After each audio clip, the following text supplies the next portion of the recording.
You got a quote for today, fucko? Yep. Are we ready? Goodbyes are only for those who love with their eyes.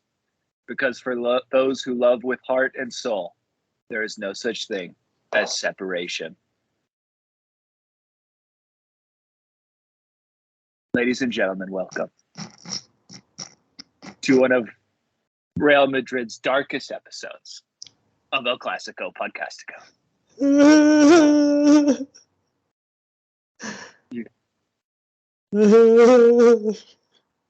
You doing okay over there, big guy?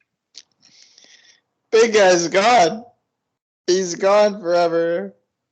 What the hell, Peyton? Gone, like as dead as any dead thing that has ever died. Gone, never to return. Ladies and gentlemen, the breaking news.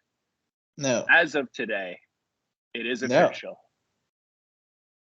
The catcher's mitt. Hey, Center mid. no slander. Don't you slander. That's right. I shouldn't speak ill of the dead. My beautiful Brazilian battering ram, Casemiro.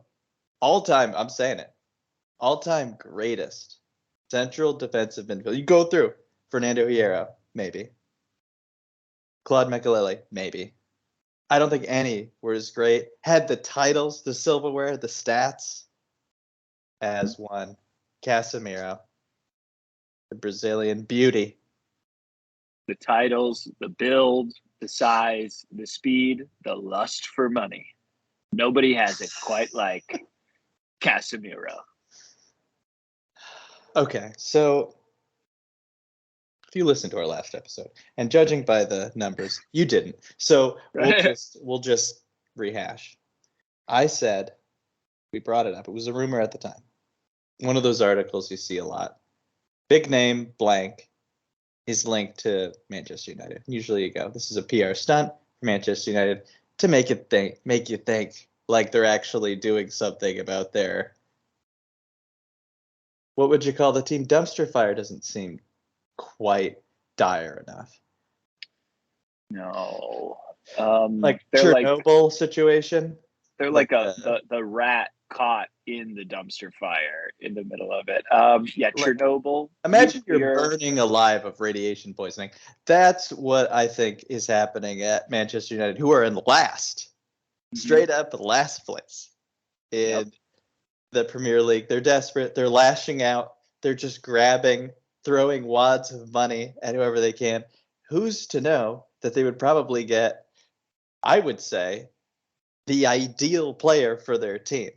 Their biggest failure right now, as far as I can tell, is being a very casual Premier League. I will admit, very casual Premier League fan here. I've watched a few games this year, but Manchester United, they're a mess in midfield. McTominay, Fred, the only two senior midfielders they have, basically screaming out for someone like Casemiro to hold down the fort in central midfield.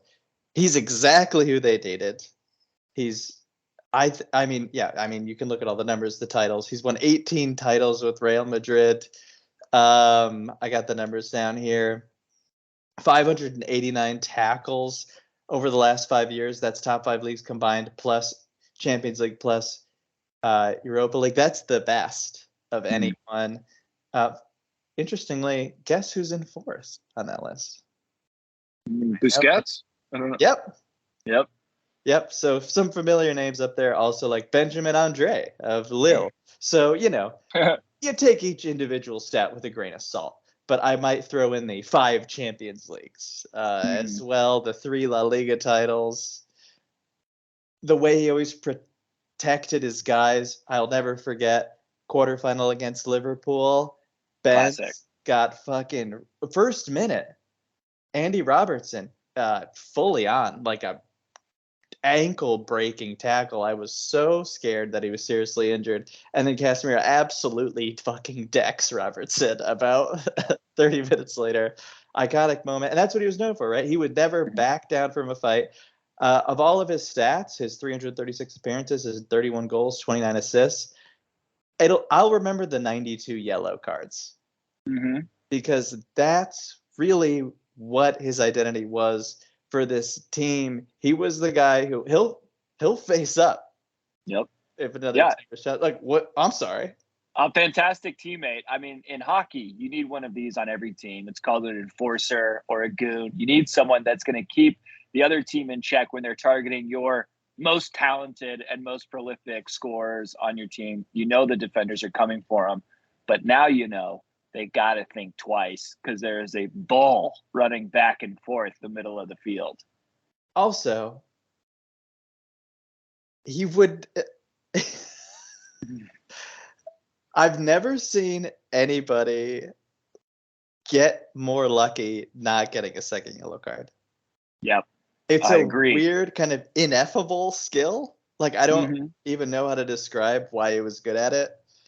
Yeah. But he rode that. I mean, I don't remember how many like Champions League semifinals where he already was on a yellow. And I was just like, oh my God. Oh no, that's curtains where he's going to get a red. And yet he smiled at the ref, and that $1 million smile. A cutie for sure. Yep. Mm-hmm. Hey, it's gamesmanship. Yeah. It's gamesmanship. He's a gamer, and Brazilians are fantastic at just bending the rules a little bit within the context of the game to get a better outcome. Casemiro, one of the best of all times. Wasn't he always like, you're always like, how did he not get a yellow? Oh, yeah. Every time. Every time. I think he deserved every single second yellow that he avoided. Fantastic. He's almost like the anti-Sergio Ramos, because Ramos, for as much as I loved him as a player, and I think part of my biggest reason why he's not one of my top 5 all-time Real Madrid guys is he would get that red. He would ruin the game for your team. Yeah. Casemiro was always on the line, always able to ride that line and get the big result your team needed. We'll remember last year, he absolutely dominated Manchester City in the second leg, Chelsea for entire matches. Liverpool kept people like Lionel Messi for games at a time in his pocket. Remember, Messi didn't score for in his last half a dozen Clásicos or so. And a lot of that was thanks to our brilliant Brazilian midfielder. First, he was the best in La Liga last year at successful pressures. 40% of his pressures resulted in an interception. I mean, wow, crazy, that's insane. Crazy stats. He was man of the match 2 matches ago for us in the UEFA Super Cup. So I'm absolutely blown away. I said 0% he would leave if you didn't listen to the last episode. And he has 100% left. He's gone. He's just got to deal with the citizenship test or I'm sorry. Oh, it's a visa. He's not going to be a citizen just yet. Because, I mean, people are dying to be English citizens. Yeah. You want to get into that shit show as soon as you can. You thought America was bad. No. Yeah. No, for real. Yeah, it's not the best time to immigrate to England or the U.S., and it's the worst time to immigrate to Manchester United. So that's why you had it at 0%. I put it at 10% because Man U was offering a 5-year contract for basically double what he was making. They put the figure around 12 million a year that Casemiro is going to be sweeping in, and that's cold hard cash, and that is these days a big motivating factor for professional footballers. I still, though, sporting project wise, I said it's like Tom Brady announcing he's leaving the Bucs to play for the Toronto Argonauts. And so listen, where do the Argonauts play? Toronto, Canada. That might be even an outdated. Funny. I don't even know the CFL teams. Oh, CFL. Yeah. So we can read the Comunicado Oficial. He Casemiro arrived January 2013. For the age of 20, Real Madrid. He's won 18 titles, 5 European Cups. Oh, that's funny. The Real Madrid website says European Cups. Oh, that's a dig. Is that a Seferin dig? Yeah. We're branching off. European Cups, 3 Club World Cups, 3 Super Cups, 3 League Cups, 1 Copa del Rey, and 3 Spanish Super Cups. He was also nominated for the 2022 Ballon d'Or, which I didn't know he was. Along with a couple other Real Madrid players. There's like 6 other ones. What a season it was. One of my favorite players of all time, and obviously a legend of the club. I'm very broken up about this. I thought there was no chance, obviously, based on my comments, that he would join a disaster at Manchester United. That let's think about it. What's the best case scenario for Casemiro this year? He's already 30. He's going to turn 31 during the season. He's no spring chicken. He's going to want to be in big-time competitive games. Real Madrid, you're assured at least the latter stages of the Champions League this year. So maybe a semifinal, maybe a final, at least quarterfinals, I would say, for Real. What's the best case scenario for his biggest game in a Manchester United shirt this year, Peyton? Making it to the quarterfinals of the FA Cup might be one of the biggest sporting goals Manchester United had this year. Staying in the Prem is a good target for them at the moment. I don't know. I just imagine Casemiro was like the Wolverine meme and stroking the picture of Cristiano Ronaldo before he went to bed every night, thinking, "Oh, if only we could get together again. We'll show everyone we were the only two that made us a championship team.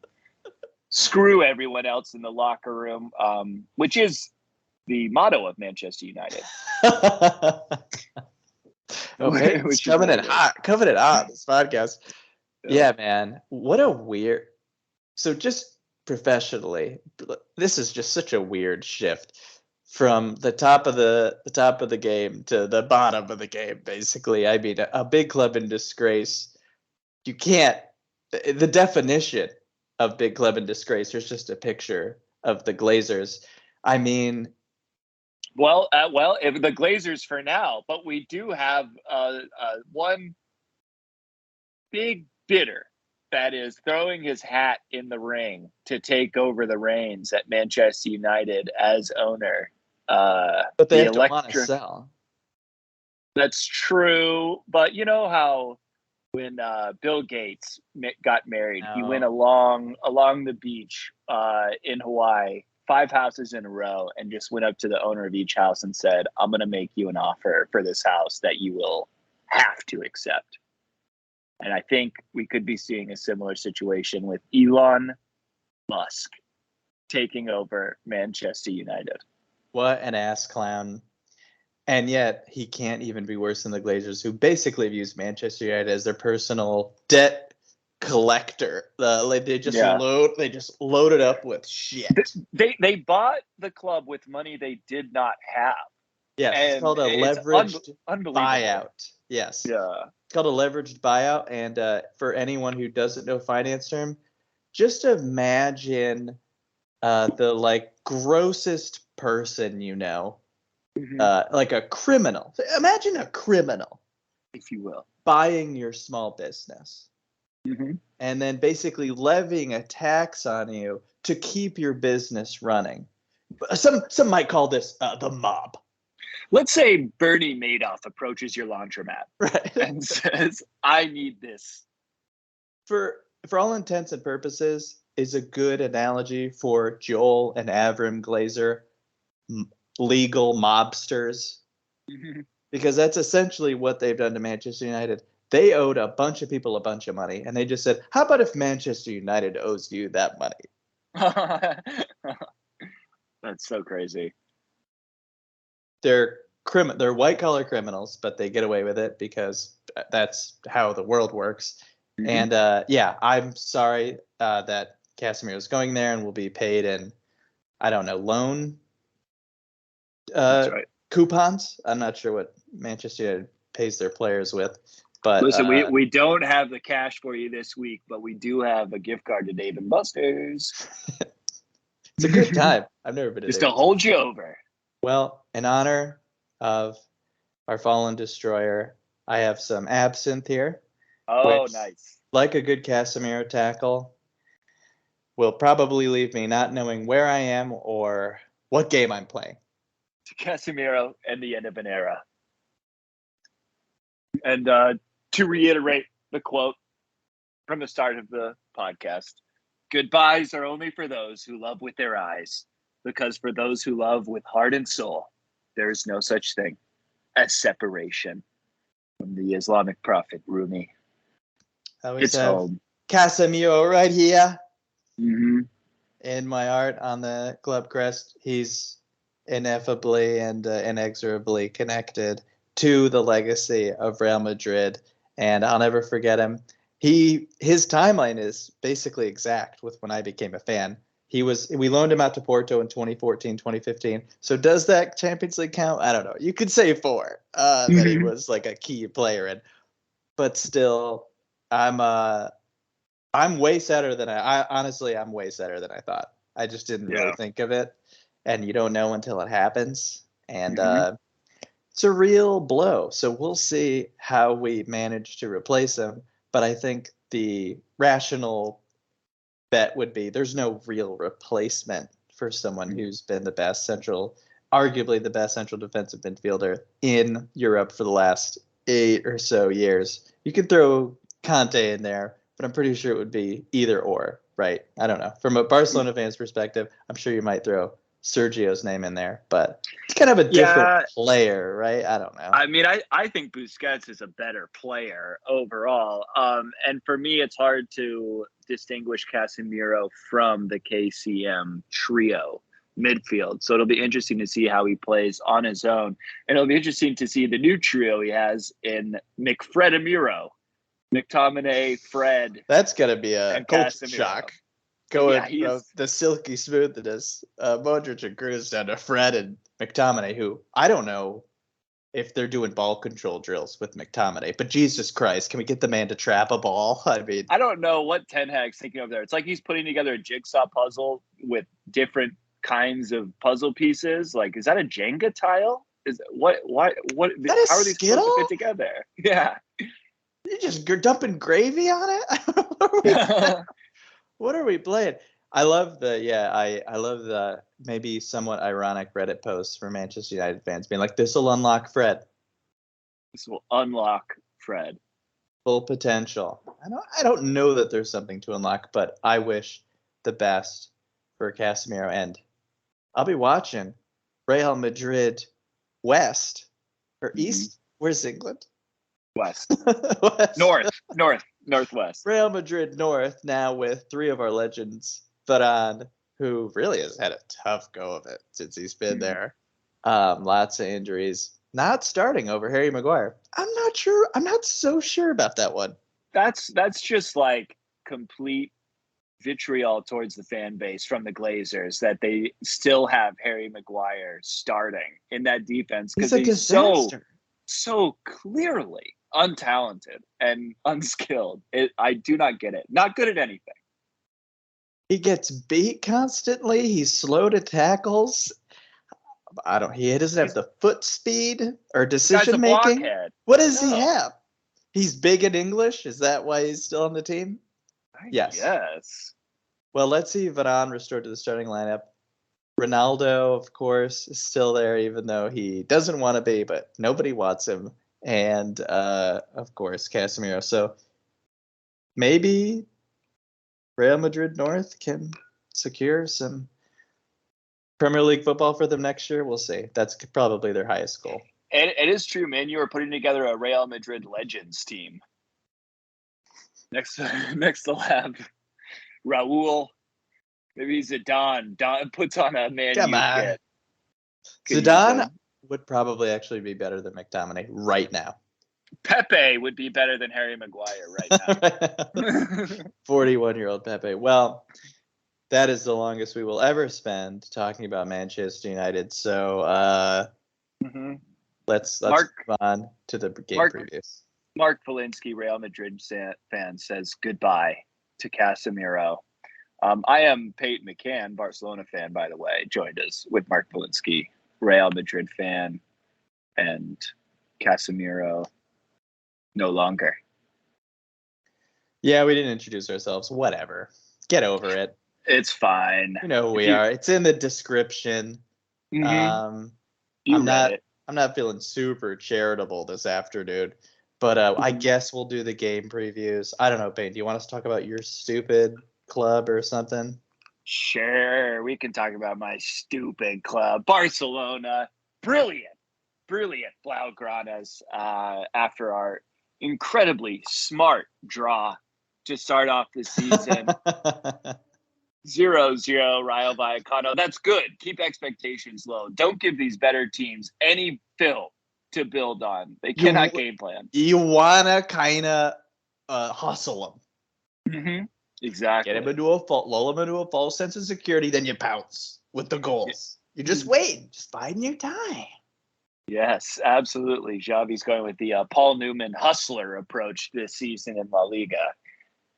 Very exciting. And I hadn't seen that movie, but I sasaw the documentary, and oh boy, I got to see it now. Oh, it's great. It's such a good movie. Those old movies are so good, like 12 Angry Men and stuff. It was so much Color better. of Money. Is that the movie? Color of Money, right? No, I'm thinking of The Hustler. The Color of Money is also a movie. He plays a pool player in a lot of stuff. He does.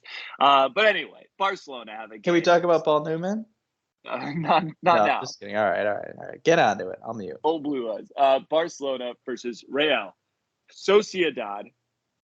We won both games against them last year. First one was a 4-2 win at home when one Martin Brathwaite had a brace along with goals from Piqué and Sergio Roberto. Second game was in January, and it was a 1-0 victory for us away when Aubameyang scored early, and we held on for a tight win that put us into second place at the time when it looked like we might be making a surge. The game before that, before last season, just to go back a little earlier to the spring of 2021, we had a win 6-1 with Messi and Dest both getting braces. Funny how times change. Messi gone, Dest not even able to make the team sheet as of late. Which is horseshit. Ridiculous. It's stupid. But I guess we're trying to clear the runway to register all of our players. Dest has been told he can find greener pastures. Well, here's the interesting thing about that. And I love Serginho Dest. Obviously, we're big proponents of him here as Americans. I just think he's great for your offense. He is great for our offense. He's vertical. Yeah, absolutely. He had a brace against the team we're about to play on Sunday, 3 games ago against them. So don't listen to me, Javi. Short-term memory for these managers and these clubs. Really disappointing. But here's the deal with the Dest situation, wanting him to leave. Is like, what are we going to do? Play Araujo out of position all year when he's our best center back? We're going to have him be then a good right back instead of our best defender. The rumor is that since things have sort of broken down between Barcelona and Man City, between us for Bernardo Silva, they are not budging on their 100 million euro request. Very disappointing. Man City don't want to do business with us right now, even though Bernardo Silva and because we've been snatching up players, I guess. I really don't know. But Man City aren't budging, even though Bernardo and Barcelona agreed to terms, and he was house hunting in Barcelona, around where Messi used to live. But now another club is looking to swoop in and purchase Bernardo Silva, who can afford the 100 million euro buyout. And that team is PSG. They are going for Bernardo Silva full force. But that means they might be a little heavy on the payroll side of things. And Barcelona have reached out and expressed interest, may have even sent an offer over for a certain Madrid-born player, Ashraf Hakimi, that's out of left field. Who plays right back for the Parisian club. And might be the best right back in the world right now. Probably is. He's 23 years old. He's got all the talent in the world, and he would be a big boost to our right back situation. I wanted us to keep him, but no. We love Carvalho. And this guy's a Madridista. He's from Madrid, came up through the Castilla. Am I right about that? And he's now possibly going to become a Barcelona player on loan with an option to buy at the end of the season. So we will definitely be keeping tabs on that. I really love Serginho Dest. He's not as good as Ashraf Hakimi is right now, but he still has an amazing ceiling. He's still only 22 years old, Serginho Dest, so he's got a long ways to grow. It's unfortunate. I hope we can see him in the team sheet this weekend, but I doubt it. So anyway, can we keep the winning streak alive against Sociedad Sunday, 4 p.m. Eastern in the Real Arena? We're playing away, our first road game of the year. I think we can. Here's my lineup prediction for this one. Marc-Andre ter Stegen in goal. From left to right, across the back, I have Alejandro Baldi starting at left back, not Jordi Alba. We saw the performance he put in last week, and it was not up to snuff. I think we have Eric Garcia on the left side of the center back duo with Gerard Piqué getting the start this time. We saw what a burden Christensen was to the rest of this team, developing the ball out of the back, really bad, way too slow. And then Ronald Araujo, again, starting at right back. Hopefully Dest makes the bench this game, but we'll see. Left to right across the middle, I think Xavi learned his lesson from the first game, and I think it's become apparent we're not going to try and kick this kid out the door. So I think Frankie gets to start on the right side of the midfield this time because he was our best player last game. Busquets will be in the middle, and Pedri, our golden boy, of course, will be on the left. So from left to right, it'll be Pedri, Busquets, and Frankie de Jong. Then left to right across the top, not Rafinha this time. It's our other golden boy, Ansu Fati, getting the nod, starting at left wing for us. I think he came in and put in a lot of good minutes, had a couple of good efforts on goal that would get blocked, just missed wide. We had a good shot just wide. Yep. So I think he earned a starting place in this one. Lewandowski, of course, will be our number 9. Hopefully he can get into some space this game. And then Ousmane Dembele will get a chance to rectify his performance from the opening game along that right wing. So again, that's ter Stegen in goal, Alejandro Baldi, Garcia, Piqué, Araujo, Pedri, Buzzi, and Frankie. And then Ansu, Levy, and Dembele up top. If this is the lineup, I say we win 3-0. Okay. Wait. Mm-hmm. Well, what do we do if it's not? Now I have to... If anything changes from my desired starting 11, we're going to eke out a 2-1 win. All right. Let me write down the modules. All right. Modals. Yeah. So if it's the lineup I predict, I can screenshot this and post it in our docs to keep pace too. But if this is the lineup, it's going to be 3-0 win. Lewandowski will get one. Dembele will get one. And I'll give it to Ansu. I'll give it to Ansu. All 3 of our forwards are going to get a goal in this one. And I say we win 3-0. But if things are different, if we start Rafinha again, if Gavi gets the nod ahead of Frankie de Jong, we'll eke out a 2-1 win. We're going to see how it goes. But, man, we got to get a victory in this one. We can't start out with drop points in our first 2 games. It's away. Real Sociedad is always a tough place to play in the Real Arena. I think we can get it done, though. I think Xavi brings home our first W of the season. It's going to be a tough game against Sociedad. Very difficult to break down last year. But Sociedad's problem last year, they barely scored more than one goal a season. I gave my scores if it is the lineup I wanted. But if it's not the lineup and we do win 2-1, Lewandowski gets both those goals. Okay. I like it. Okay. Does this count as a prediction? I don't know. We'll see. All right. Yeah. All right. Yeah. I mean, you're right. I should just predict. It's hard though. Because I do express sympathy for you because I always want to say what Ancelotti will do versus what he should do. So I think that's kind of inside baseball, giving you both options. So I'll allow it. I guess. You know what? Scratch the 3-0. Scratch all 3 forwards scoring. I'm going to stick with 2-1. Either way, because I can't hedge my bets like this.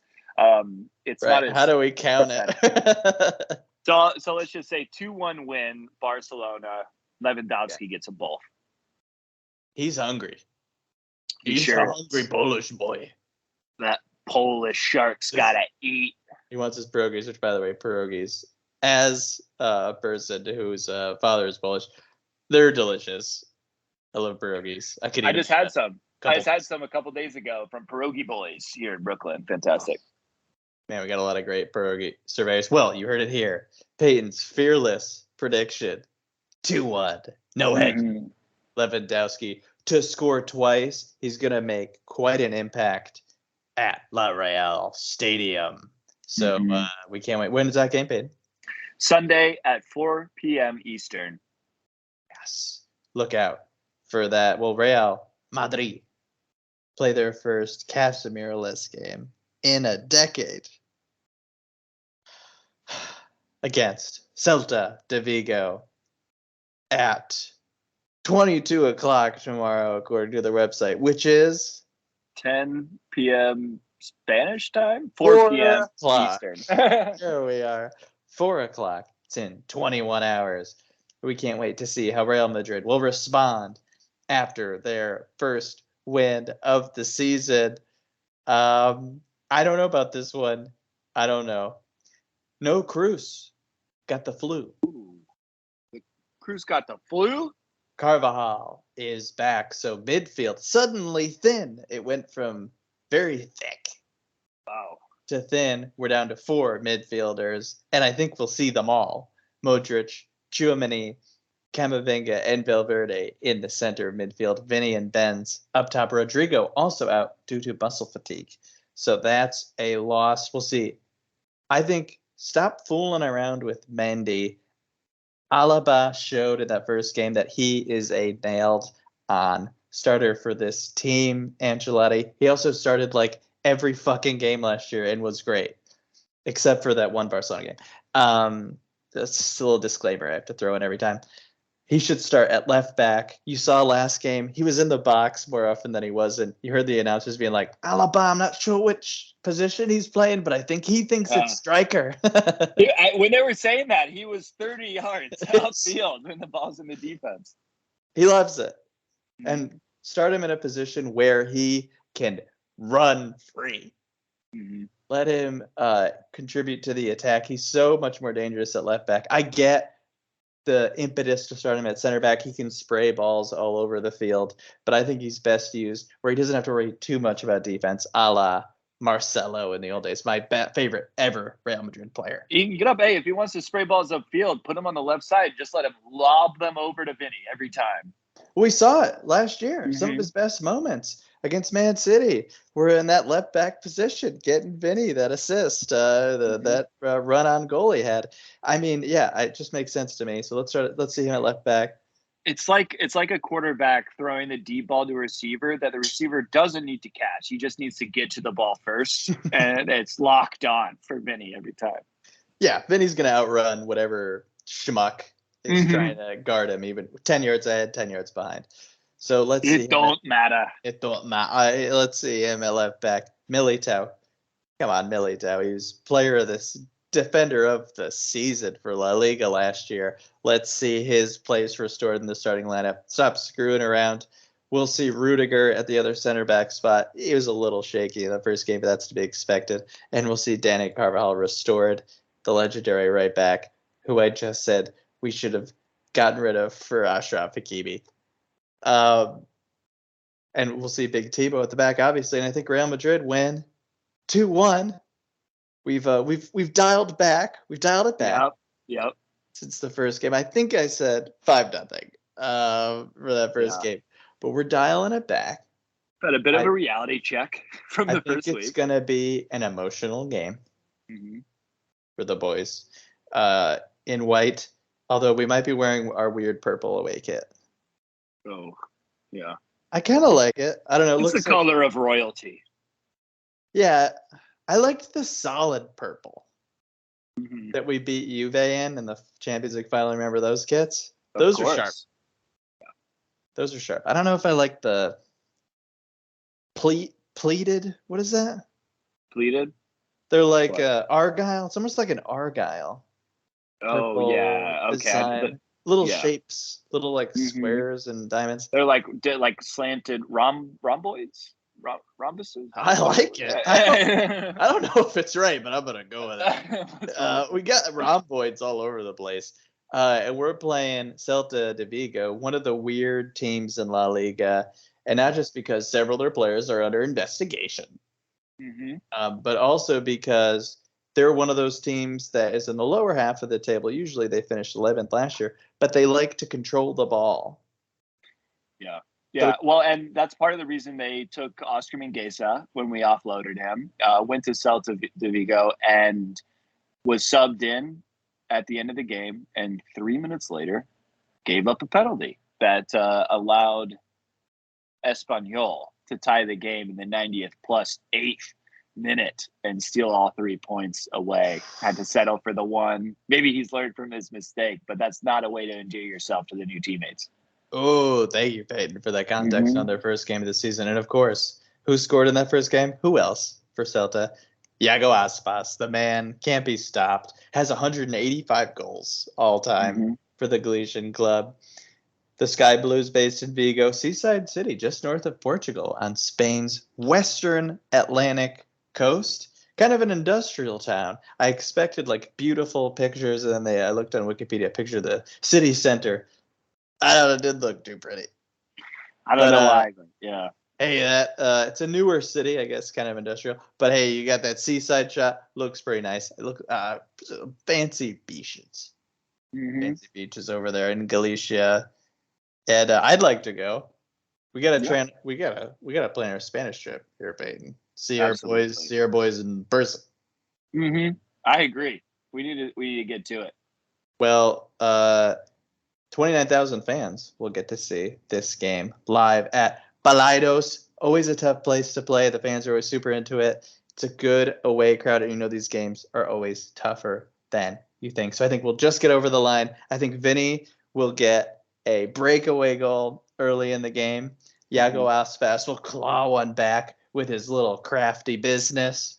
Mm-hmm. He'll slalom past a couple of guys, maybe slalom past Chouameni, who is filling in for the big shoes of Casemiro, scores, and then late on, just as in the first game, Benzema is gonna score. Maybe a penalty. Look for a Mm-hmm. penalty late to decide this one, and Real Madrid get their second win. Hey, these road games, never as easy as you think in La Liga. Thought that first game would be a cupcake, and it wasn't.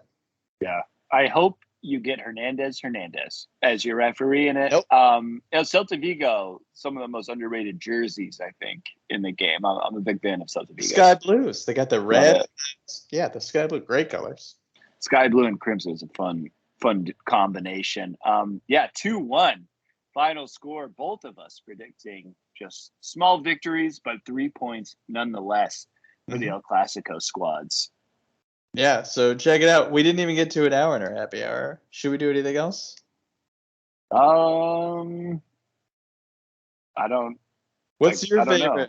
What's your favorite Casemiro moment as a Barcelona fan?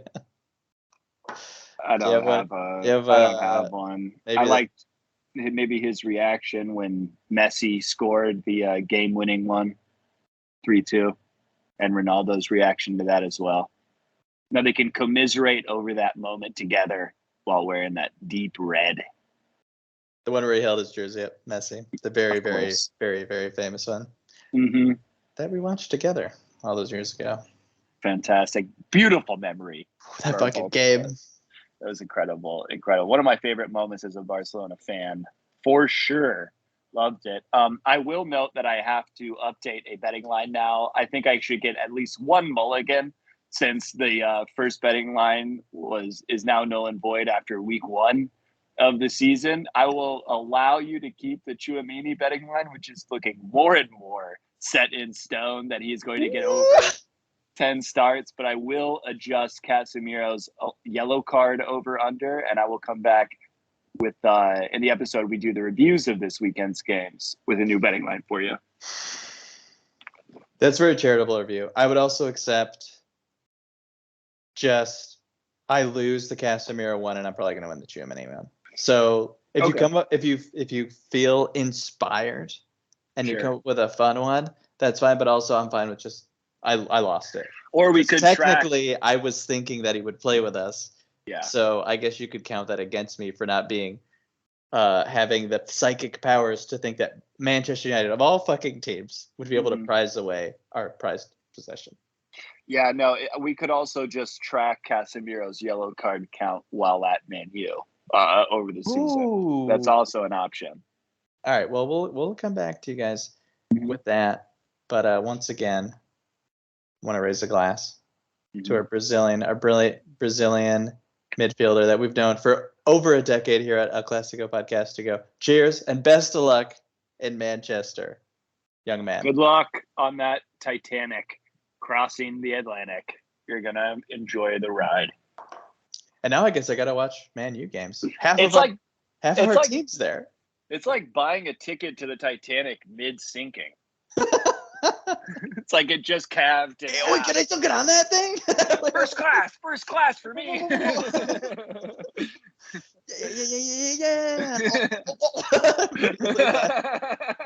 Oh, fuck.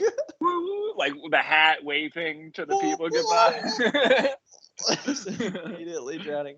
Well, I hope my buddy doesn't immediately drown and he can get Guide United into 16th place. Hey, he has glory. That's what's on the table for him. Aside from the tremendous amount of money that he's going to make there, he has the opportunity to be part of like a genuine rebuild that maybe they finish in the top 4 at the end of the season and surprise everyone.